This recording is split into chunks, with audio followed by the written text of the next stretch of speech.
Amém. Aleluia.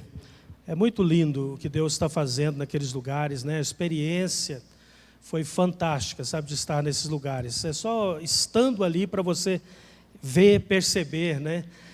Essa música que nós colocamos ali, muito interessante, porque ela fala exatamente sobre a condição que as pessoas estavam. Você viu a música, tem uma dinâmica, né, de cantar, que é: eu estava lá e agora eu estou aqui e estou indo para o céu. E no final, essa ministração foi em Guioa, e é uma igreja nova, então no final as pessoas vieram para me cumprimentar, para me saudar. Eu nunca ganhei tanto coco, água de coco, como aquele dia. Saco de água de coco trouxeram para ofertar para o missionário. Passei os dias lá tomando água de coco e comendo peixe frito, né? As pessoas trouxeram as coisas, né? Capulana, e eles vieram dançando e cantando. Enquanto eles dançavam e cantavam, eles diziam: missionário, Deus te chamou para pregar esse evangelho, você vai morrer pregando esse evangelho ao mundo. Veja nós, eles estavam cantando, mesmo nós estávamos lá, nos nossos pecados, na prostituição, na mentira, no engano, e agora estamos aqui servindo a Deus, estamos indo para o céu. E eles começaram a cantar e dar nome aos pecados deles. Eles diziam: eu estava na feitiçaria, no curandeirismo, presa ao diabo, mas Jesus Cristo me libertou.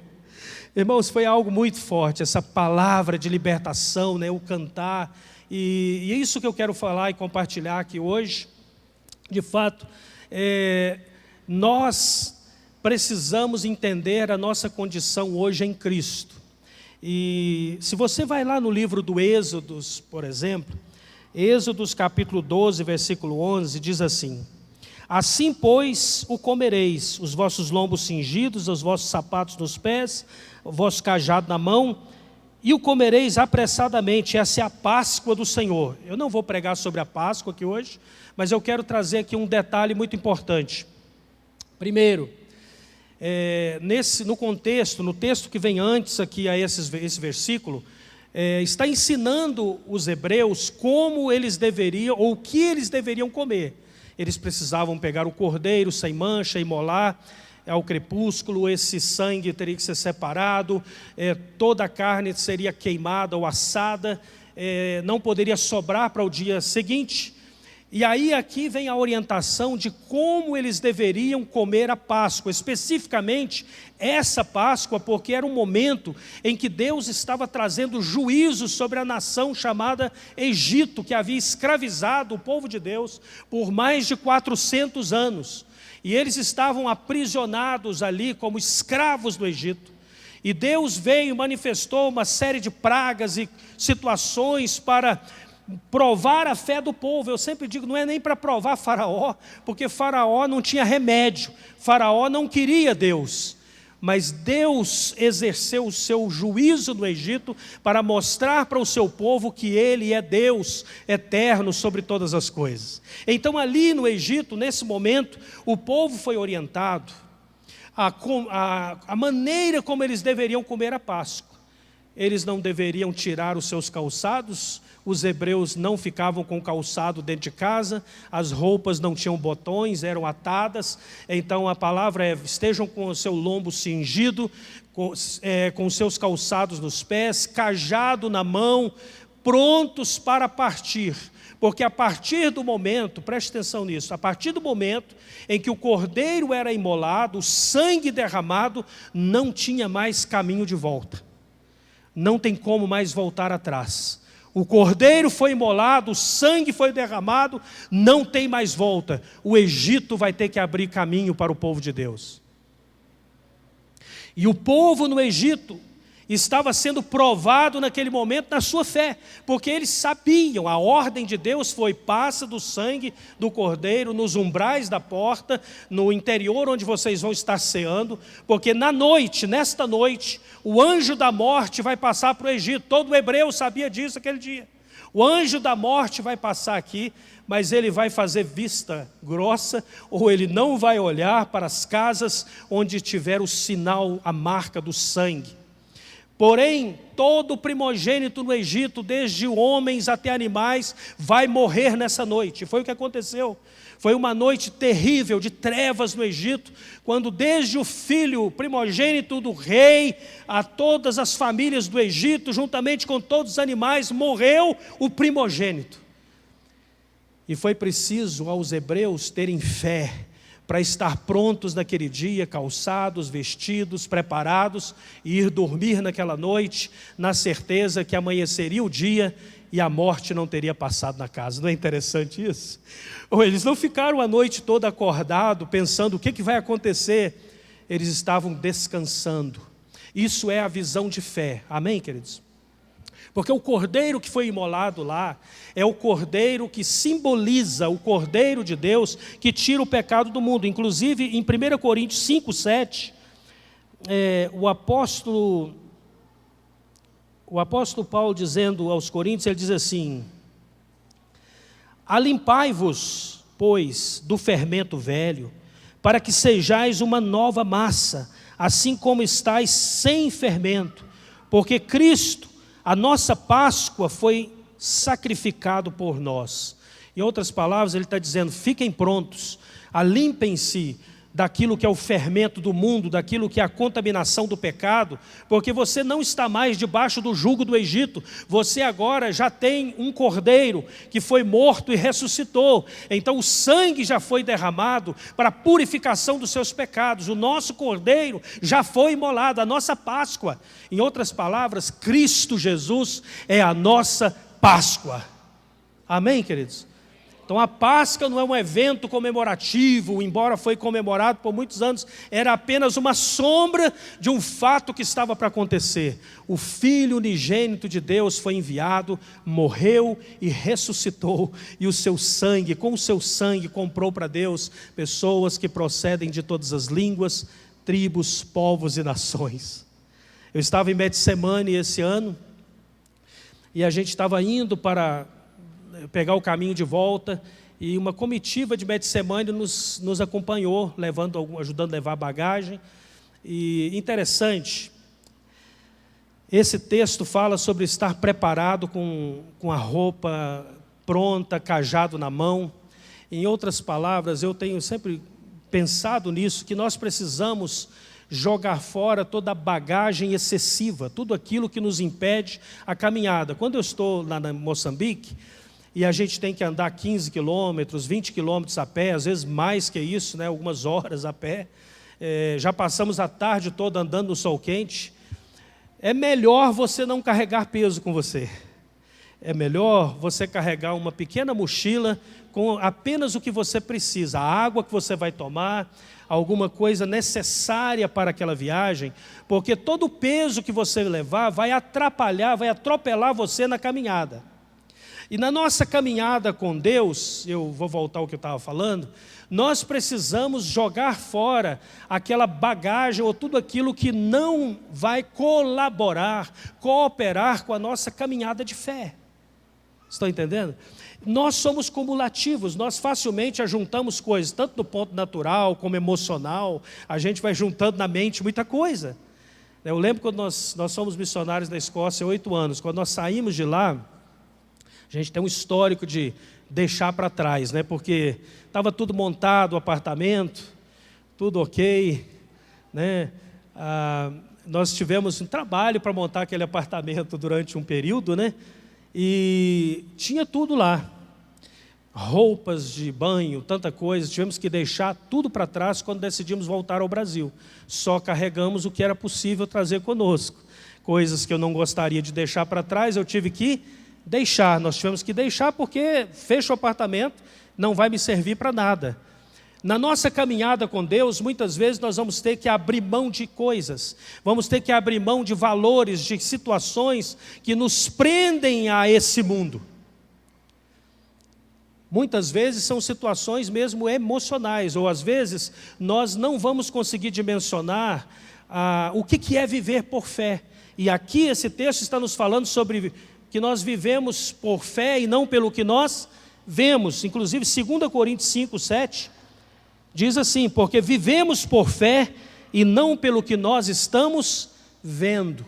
Deus tirou o povo do Egito, está levando o povo rumo à terra prometida, numa caminhada em que eles iam experimentar Deus durante o percurso. Haveria mar vermelho, haveria fome no caminho, sede, e eles precisariam confiar que a provisão de Deus viria durante o percurso no deserto.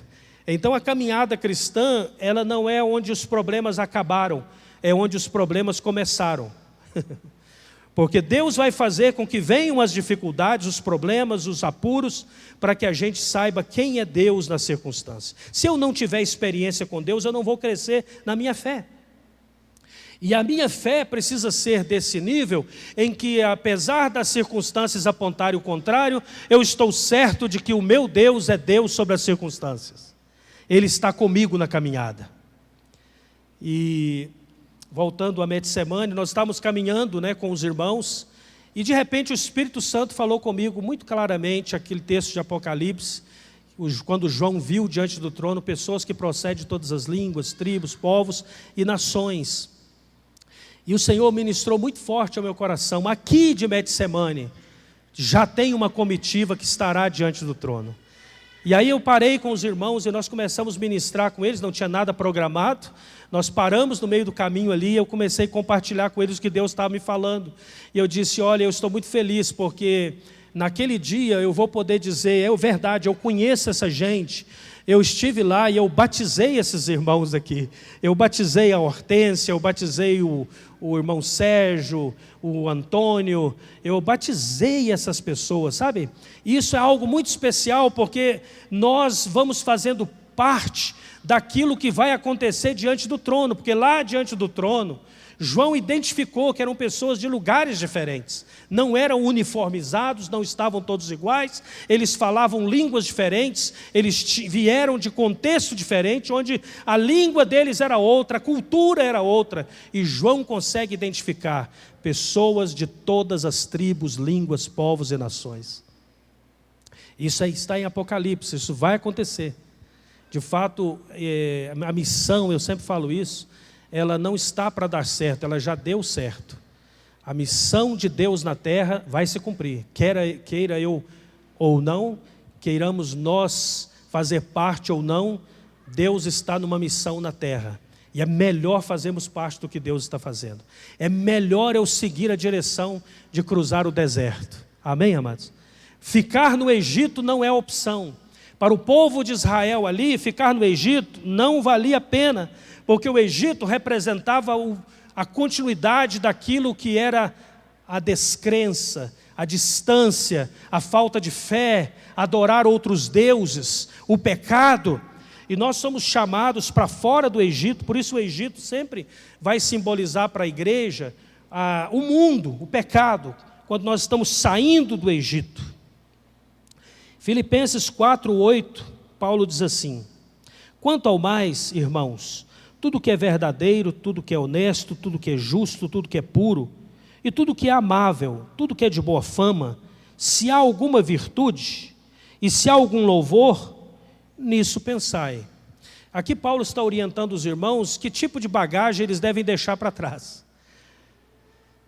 E aqui está algumas das bagagens que nós carregamos muitas vezes, e que precisamos deixar para trás, porque agora nós estamos andando por fé. Então eu vou repetir. Ele diz: quanto ao mais, tudo que é verdadeiro, tudo que é honesto, tudo que é justo, tudo que é puro, tudo que é amável, tudo que é de boa fama, se há alguma virtude, algum louvor, nisso pensai.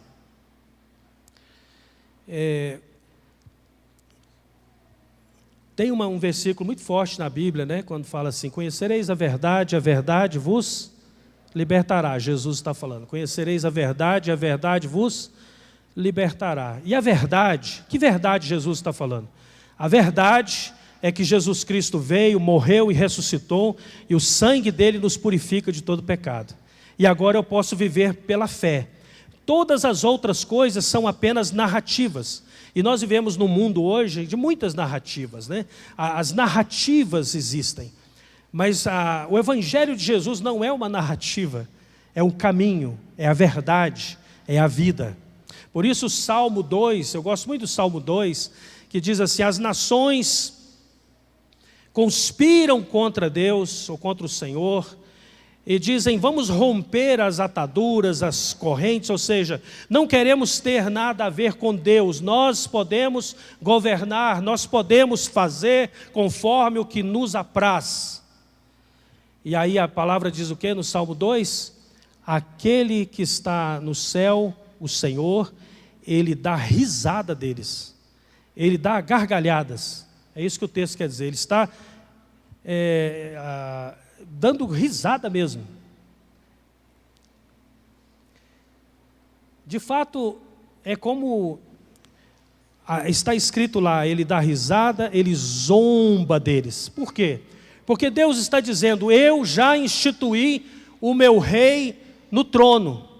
Em outras palavras, o Cristo, o Filho de Deus, já está sentado no trono. Não é que vai acontecer talvez um dia, ou no futuro, no milênio. Não, Ele já está no trono hoje. Amém, amados? Ele não vai vir para o trono, Ele já está no trono. E as nações da terra, a Bíblia diz isso muito claro: todo joelho se dobrará e toda língua confessará que Jesus Cristo é o Senhor. Nós estamos antecipando isso pela fé, vendo pela fé, crendo pela fé, porque sabemos que isso não é uma narrativa, isso é a verdade. Amém, amados? Outras coisas são narrativas. Nenhum homem pode resolver o problema de uma localidade, de um país, do mundo. E muitos vão se levantar tentando resolver o problema mundial. Até o anticristo virá com essa proposta. A Bíblia fala do anticristo, que ele virá com a proposta de resolver todos os problemas e conflitos mundiais. Mas só há um no trono. E esse que está no trono chama-se Jesus Cristo. E Ele está entronizado para todo sempre, e sempre, e sempre.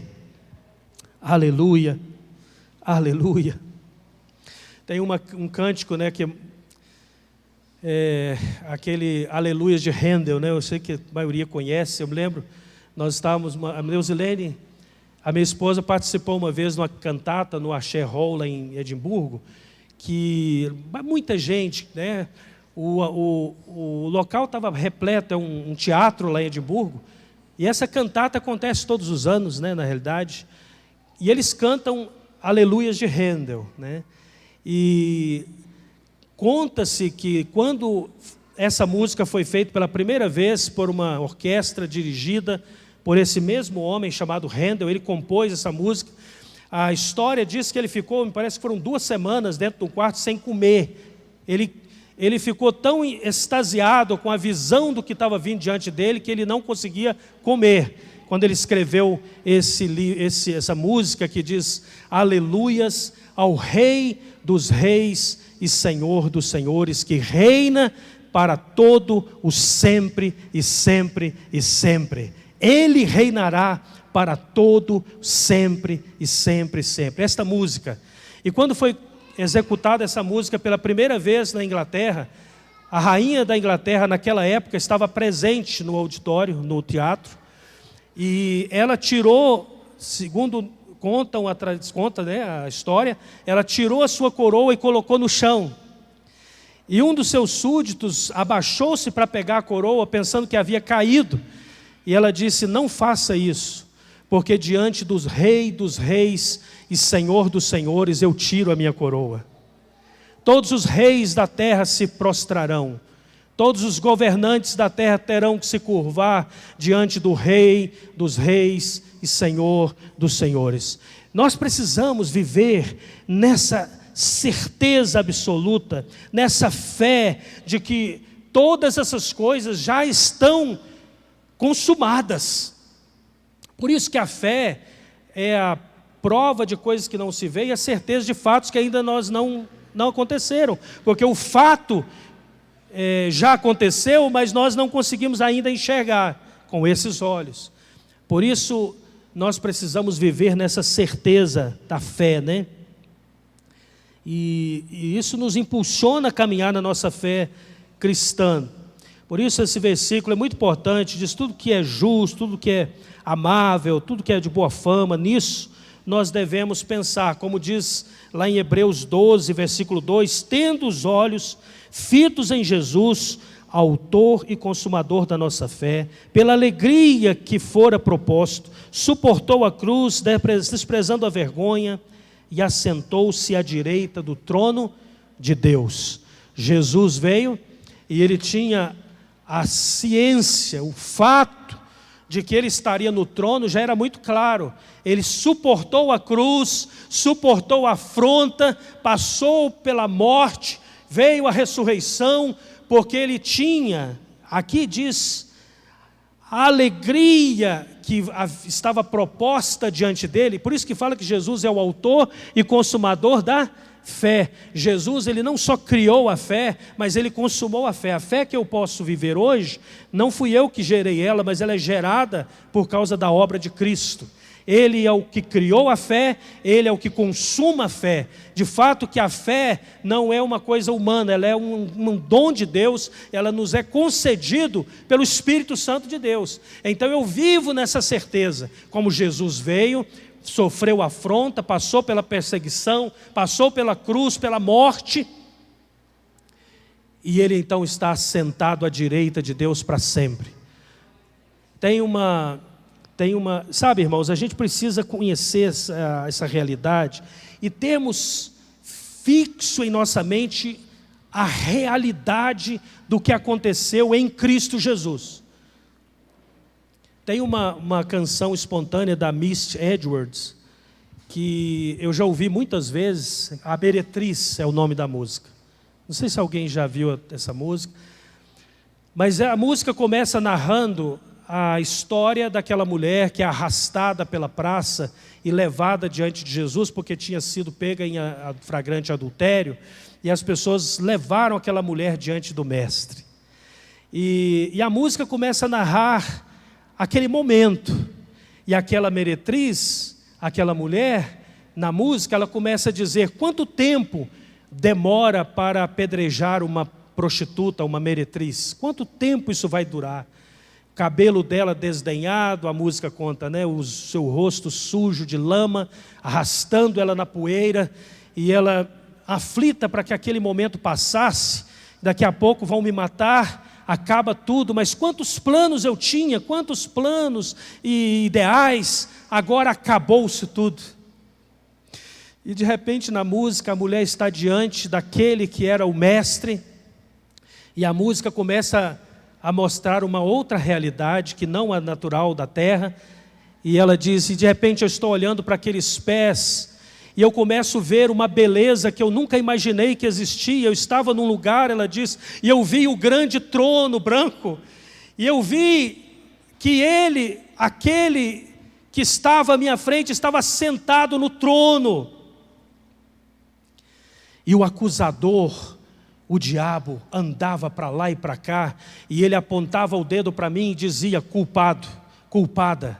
De fato a música diz, essa é a história da meretriz, essa é a minha história e a sua história, a história de todos nós. Não era da meretriz, é a nossa história. E o acusador andava diante do trono para lá e para cá e dizia, culpada, culpada, culpada, merece a condenação, e ele cuspia raiva e ira para que aquela mulher fosse executada. E de repente, ela diz que aquele que estava diante dela colocou a mão sobre os seus ombros e disse assim, Pai, tudo que eu tenho deve ser dela, e tudo que é dela deve ser meu. Lembra da história do casamento do cordeiro, né, com a noiva, a igreja? Porque aquela mulher ali está representando a igreja na música. E então, ela diz que aquele que estava sussurrando no ouvido dela, não temas, andou até o trono, e lá diante do trono estava uma taça, e o nome da meretriz estava escrito na taça. Ali naquela taça estava colocada a ira de Deus contra o pecado. E então o cordeiro correu até o trono, e ele tomou a taça e bebeu o cálice da ira. E quando ele bebeu o cálice da ira, a música começa a dizer, e aquela mulher começa a dizer: por que ele fez isso? Era eu o culpado, eu que deveria estar morto, não ele. E essa é a verdade, Jesus morreu em nosso lugar. Eu é que deveria estar morta, porque ele fez isso. E ela diz: e todo aquele sangue. E ela começa a ver o sangue derramado, porque a ira de Deus executada contra o pecado foi representada em Cristo Jesus. E o sangue espalhado. E ela disse que quando ela estava naquele momento, sem entender o que estava acontecendo, Jesus colocou a mão no ombro dela novamente e disse: não temas, tudo que é meu é seu, e tudo que é seu é meu. Cristo e a sua igreja. Cristo e a sua igreja. E ela diz na música: de repente, eu estava num lugar, era como um mar de cristal, e eu estava vestida, preparada para um casamento, e a multidão de anjos e santos cantavam: digno é o Cordeiro que foi morto e ressuscitou. E eu estava ali naquele mar de cristal, como sem entender, e de repente houve um brado, gritando e dizendo: hoje vai ter um casamento. Vai haver um casamento, preparem-se, porque está para acontecer um casamento. A Bíblia nos relata isso, isso aqui não é narrativa, isso aqui é verdade, é aquilo pelo qual eu e você devemos viver hoje. Amém, amados? Nós devemos viver pela fé no Filho de Deus, sabendo que não é apenas agora, mas para todo sempre, nós estaremos na presença do Senhor. Se isso não for verdade, não faz sentido vir à igreja, não faz sentido frequentar a igreja, não faz sentido crer na Bíblia, não faz sentido nada. Porque se a vida de um homem consiste apenas no viver aqui agora, não faz sentido. Por isso Paulo fala: se a nossa esperança em Cristo for apenas para essa vida, esqueça, nós somos os mais miseráveis de todos os homens. A fé, ela coloca Jesus no centro. Eu quero encerrar falando isso. A fé, ela coloca Jesus no centro. E eu estou dizendo isso porque é muito comum hoje a gente observar que muitas pessoas estão querendo as coisas espirituais. Ou, por exemplo, vamos resumir aqui, muita gente está querendo o céu sem Jesus, sem compromisso com Cristo. Eu quero ir para o céu, mas Jesus, eu não estou tão comprometido com Jesus. E não existe isso. Ele está no trono, e se você pretende ir para a presença, para o céu, não pense no céu como um lugar para fugir do inferno. O céu não é lugar para quem está fugindo do inferno. O céu é lugar para quem quer viver com Cristo eternamente. O céu é lugar para quem ama Cristo e decidiu viver para todo sempre na presença do Rei dos Reis e Senhor dos Senhores. Então o céu não é um lugar monótono, não é um lugar de fuga. O céu é um lugar de esplendor, é um lugar onde nós vamos nos alegrar para todo sempre, onde nós vamos experimentar as bênçãos incontáveis de Deus, e nós teremos toda a eternidade para conhecer quem é Jesus de Nazaré. Porque é muito conhecimento, é muita coisa para a gente conhecer para todo sempre, para experimentarmos, para sentar à mesa com o nosso Pai. Então, no reino de Deus, a mesa é algo muito importante, onde nós vamos estar assentados na presença do nosso Pai, na casa do nosso Pai.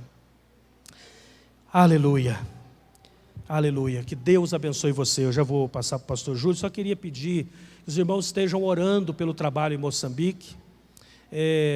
Nós plantamos a igreja agora numa localidade chamada Marunhane. E foi muito interessante, a gente tem trabalhado dessa forma. Nós chegamos em Marunhane, a primeira reunião foi na casa do líder da localidade, eu comentei aqui da outra vez, e eu levei, Deus colocou no meu coração de doar as telhas de zinco e a madeira para a cobertura do local. Então nós fomos lá, compramos, e no dia que nós chegamos lá, tudo isso chegou junto. E eu disse para eles o seguinte: olha, nós não somos doadores, não estamos aqui para fazer doação, e de fato não vamos fazer essa construção sozinho. Nós trouxemos uma oferta, e agora eu quero ver que aqui o líder da localidade, todo mundo aqui se empenhe para cortar a madeira e terminar a construção. Então eles estão lá trabalhando para levantar a obra. Esses dias estava faltando prego, faltando não sei o quê e tal, mas estão lá todo mundo esforçando. E E aí eu sou um testemunho. Por que nós chegamos em Marunhane? Porque nós fomos a Muzui para ministrar, e o líder da localidade estava lá, o João Macia. De fato, ele e o pai lideram Marunhane. E o João Macia é um senhor que ficou cego, ele não consegue enxergar mais. Então, ele esteve na reunião e ouviu a ministração, e ao final ele disse assim: eu gostaria de todo o meu coração que tudo que foi ensinado aqui fosse ensinado também lá na nossa comunidade. E aí nós marcamos para ir lá, e foi quando demos início à igreja. E agora o que está acontecendo? O João Macia, ele não consegue enxergar. E então ele está pedindo alguém para ler a Bíblia, porque ainda os irmãos que vão lá para orar com eles, para ministrar, vão esporadicamente, porque é muito distante. Então todos os dias ele reúne com o pessoal lá na comunidade, e ele pede alguém para ler a Bíblia. E alguém lê a Bíblia, ele não consegue enxergar, mas ele está pregando o Evangelho todos os dias em cima da palavra que está sendo lida, pregando para a comunidade. Deus está gerando obreiros ali. E essa semana agora que vem nós estamos planejando mandar 50 Bíblias em áudio como essa. Uma vai para o João Macia, a outra para o líder da comunidade, tantos outros lugares. Essa Bíblia em áudio ela custa R$30, né? A gente pretende mandar 50 para que possamos abençoar essas pessoas que não conseguem ler ou não sabem ler, que é uma grande maioria. Queria que você estivesse orando por isso, né? Se você desejar participar, é bênção. De fato, isso aqui tem sido um instrumento nas mãos de Deus ali naquelas comunidades, né? Estamos nessa caminhada. Eu cheguei das aldeias agora, inauguramos provisoriamente a igreja na aldeia. Foi tão interessante, só um detalhe, nós começamos a construção, resolvemos colocar telha de eternite, até alguns irmãos que abençoaram com telha, uma missão que acho que foi a Jeová Jirê, doou algumas telhas também, mas a gente precisava da madeira. Então eu tinha comprado uma parte da madeira, mas não tinha mão de obra, não tinha quem fizesse a obra, porque precisava ficar numa situação de segurança. Então eu pedi para o pastor João ir lá, antes da minha chegada agora, reunir com a aldeia. Olha que coisa interessante, um testemunho isso. E ele reuniu com a aldeia e disse: olha, porventura não tem ninguém aqui que pode nos ajudar a construir a igreja, porque queremos inaugurar, o pastor, o missionário está vindo para inaugurar, e nós não temos, o que nós podemos fazer está aqui, está aí a telha, compramos essa madeira, mas não tem como pagar para fazer a mão de obra. Aí, irmãos, cheguei lá agora, eles testemunharam para mim da aldeia, que da sua pobreza, das suas dificuldades, cada família na aldeia levantou um recurso, levantaram R$1.000 e pagaram um indígena, o Aguinaldo, para construir a igreja. Quando eu cheguei lá, estava tudo no lugar, só faltando agora alguns detalhes, ainda tem que fazer piso, mas a estrutura e a cobertura está tudo perfeito. Colocaram madeira de lei que nunca vai acabar, madeira muito boa. Mas eu acho lindo isso, porque os indígenas, na sua vontade de ver a igreja funcionando, se sacrificaram e disseram: missionário, nós fizemos aqui um movimento aqui entre as famílias e pagamos a mão de obra. Eles não me comentaram nada, eu só vi que estava fazendo. Eu pensei para mim, como é que está fazendo se ninguém está pagando? Eles pagaram a conta. Graças a Deus.